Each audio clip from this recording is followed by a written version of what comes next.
Right fellas, we're off to meet a lad called Carl. He's got a Mitsubishi Lancer.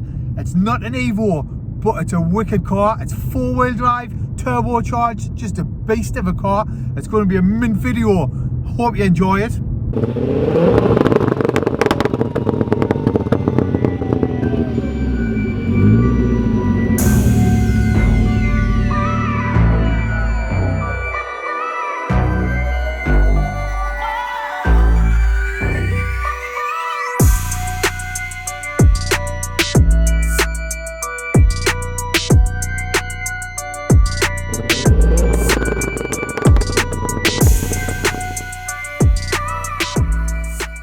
If we mention out Carl, right, and you didn't want it in, just say it, will you leave that out? I don't know, I like money and that, some people get funny. Yeah, that's the one, because if my wife sees it, she'll kill us. Exactly. Thanks for coming down, Carl, and thanks for bringing your car. First off, what have you brought down for us today? It's a 2010 Mitsubishi Lancer Rally Art. And what's the difference between your car and an Evo 10, what people would assume? Like, it's not quite an Evo, is it? It's slightly different? Basically, the Rally Art is a standard Mitsubishi Lancer shell. It has got the lightweight bonnet like the Evo. It has got the Evo 10 same 4B11T engine, although it is a little bit detuned with a TD04 instead of TD05. Slightly smaller turbo. Yeah, slightly different intake, smaller intercooler, and these come from the factory with about 237 horsepower. The rear diff setup's different on these. On the Evo 10 you've got full AYC, whereas on this it's just a limited slip diff on the rear. Right. But apart from that, I mean, people call them a baby Evo. I wouldn't like to even try and compare it as an Evo to an Evo. It's its own car. Right. You know. Is it a similar gearbox? It's still... yeah, it's still SST, 6-speed flappy paddle. It's got an 8-plate wet clutch in it. Right. Runs 2 separate shafts, so if you're on the throttle, it's got your next gear up ready. If you're off the throttle, it's got your next gear down ready. Right. It's for quick changes. I mean, you'll probably see that a little bit later on, but yeah, it's good fun. I've always loved a manual car, and when I bought this, the first couple of weeks I had it, I thought I'd made a mistake. Cause did you? Yeah. The first thing I'd done, I'd just bought it from Scotland, and coming back from Scotland, I was coming through the Tyne Tunnel, and I had a 200SX behind us, and I boosted a little bit, and then I let off, and I went and put my clutch in, hit my brake pedal with the left foot, and nearly slammed into the back of us. And I was like, oh shit. But yeah, I'm kind of used to it now. I love it. I mean, it's good on track as well. I mean, I've done track a couple of times as well, so it's good fun. You use it well. Oh yeah, I mean, what's the point in having it if you're not going to use it? Exactly. Know? Enjoy it. Exactly. That's what you do it for.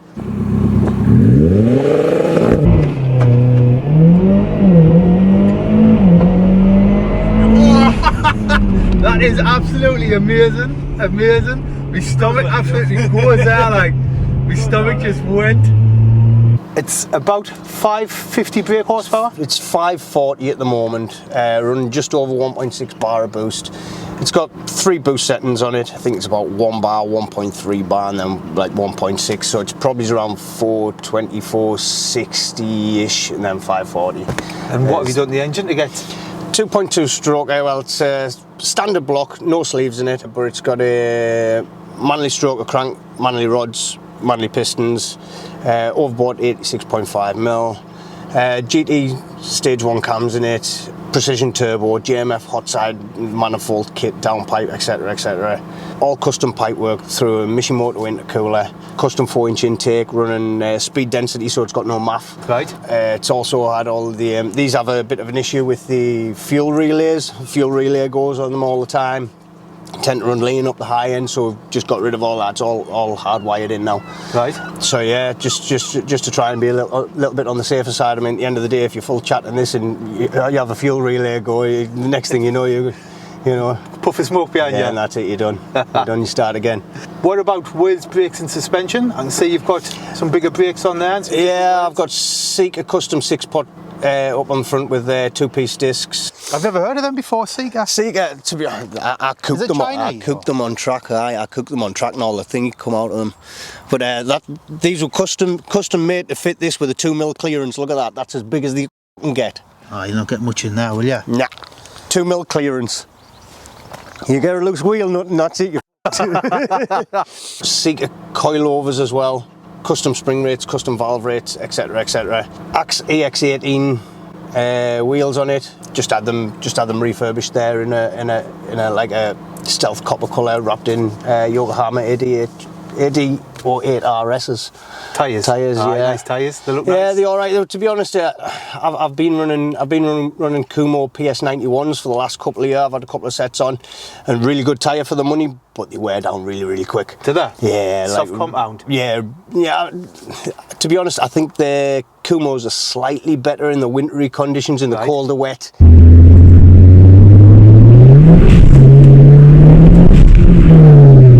But these are starting to win me confidence now. It's drying up and the weather's getting a bit warmer. It does grip pretty well, like so. Yeah. You were saying you've had a spin in third and that, haven't you? Oh yeah. I've got a few videos on my phone. Which, you have to send us them. Yeah, it might be a bit incriminating evidence if I. We'll play your bench there now. Yeah. What about the interior? Interior is standard in this. This is a GS model. They normally come with just like a plain Alcantara cloth type seat. This has got the dealership upgrade, which is the half leather with all the rally art stitching and everything in it. Nice seats. Yeah, they're nice. There's another model which is a GSR, which comes with a full heated leather, but to be honest, I prefer these. You know, it's a nice dashboard as well. It looks like a nice place to sit. Yeah, it's I like it. I do really like it. Obviously, I've got the Android head unit, and it was just a cheap one, to be honest with you. Is it? I thought it was factory that. No, it's just a cheap Android. That just one from a company in Malaysia. Right. To be honest, a mate bought us it. I'm not fussed.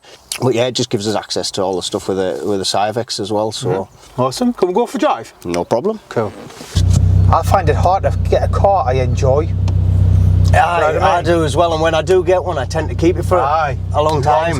Yeah, I think that's I had Zafira GSI for 7 years, and that was built and tuned by Courtney. That was running 318. It was 292 at the wheels. Was it? It was a little rocket that. that cost us a few quid. No. Oh, last guy's fucking nuts, man. You've got to buy something, haven't you? No, you work hard enough for you, don't it? Cards for me, it's something, when I'm at work, it's something to think about. Do you know what I mean? Like, it is with me as well. Just something to concentrate on, and like sit on your phone, you research what you need to look at. See, I've done a lot of research on these. They do have a few issues. Shift fork 4 in the gearbox can come loose, and you'll lose all your even gears. You might as well chuck a clutch pack in. You might do this while it's out, you know, and you're looking at a couple of grand to have it rebuilt. Or you can take your chance, chuck a second-hand one in and hope it works. Yeah.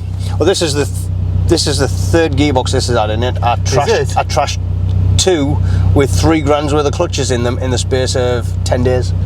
How much is a box in second-hand? I paid 800 quid for this one. I said to Jamie, look, we'll pull that Dodson 10-plate clutch out of that. We'll put it in this. He said, look, you're running Syvecs. Let's just chuck the gearbox in. Because I said to Jamie, I said, that's it. I'm done. I'm not spending any more money on it. And he was like, look, just chuck a second-hand box in, we'll mess about with the clutch pressures through the Syvecs, we'll get it sorted, even if it's just a temporary measure, because it was 2 days before tracks at Silverstone, and I had track time booked, hotels booked, and this, that and the other, and I pulled it off, Jamie pulled it off the ramps on the Saturday morning at 11 o'clock, and we drove straight down to Silverstone. Steering wheel still like that, because it had no alignment or anything. I took it straight on Silverstone track. Never. It was like driving a shopping trolley with wonky wheels, but I had a bit of fun. That's all you wanted, isn't it? Yeah, just pushing M3s down the straight and that, you know what I mean? Yeah. It's class, man. Love it. Whenever you're ready, mate, whenever you're ready.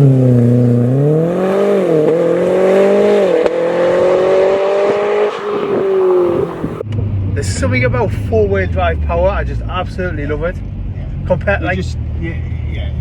It just puts it down, doesn't it? It does, just puts it down, Have you got settings for the gearbox? Because it's quite jerky now. That's quite jerky, yeah. I've got it in Super Sport there. So yeah, I mean, like I was saying, we chucked the standard gearbox in it, ramped the clutch pressures right up. This gearbox and clutch pack shouldn't be able to hold 460 foot-pound of torque. Right. It shouldn't be able to, but because I'm running a Syvecs, we've got a lot more control over the gearbox. Right. As standard, there isn't really much you can do with the gearbox. There is just a new flash just come out for them. From Mitsubishi? No, from EvoScan, a guy called Hamish Ahern. He's just brought out a new gearbox flash with an extra 7 or 10% clutch pressure or something, which wasn't even possible until this last couple of weeks. Right. But like I say, I'm running the Syvecs ECU, so You got that adjustability. we've got that adjustability. Can you go on the laptop yourself and do you know what you're doing? No, I'd rather leave that to Jamie, to be honest with you. Jamie from Evo Tune does all the work with the cars, I mean, doesn't he? Evo Tune have built it from the ground up, basically. Have they? Yeah.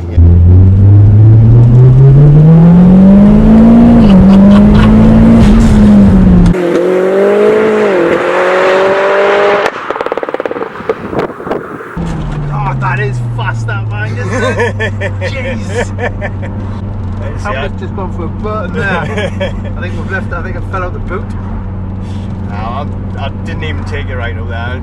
I only took it about 6,200 there. I don't know what the crack is with this turbo boost leak, so I took it about 6,200 there. It'll rev to 82, 83, I think, something like that. These are a lot of car for the money, mind, aren't they? Can you tell us what you paid for the car? I think I paid about, I don't know, it was 43 or 4,800 quid I paid for it. How long ago? 6 years? About 6 years ago, aye. What year's the car? 10? 2010, aye. So it was like 5, 6 years old at the time? Yeah.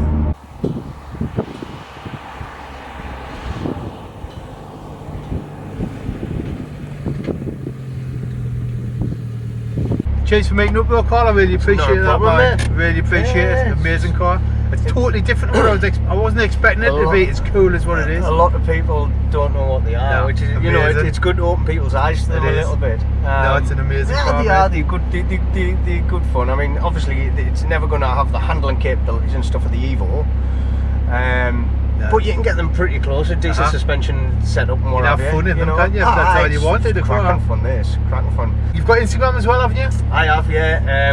I'll leave a link to Carl's Instagram below. Yeah. And my Instagram. But again, mate, 3 Diamonds Money Pit. All Mitsubishis. Yeah, it's about right. Thanks for meeting up, mate. Yeah, not a bother, mate. Alright, cheers. Appreciate you coming out. Thanks for watching though, fellas. I'll catch you on the next one. Spot on, mate. Thanks a lot. Thanks a lot. That car is absolutely wicked.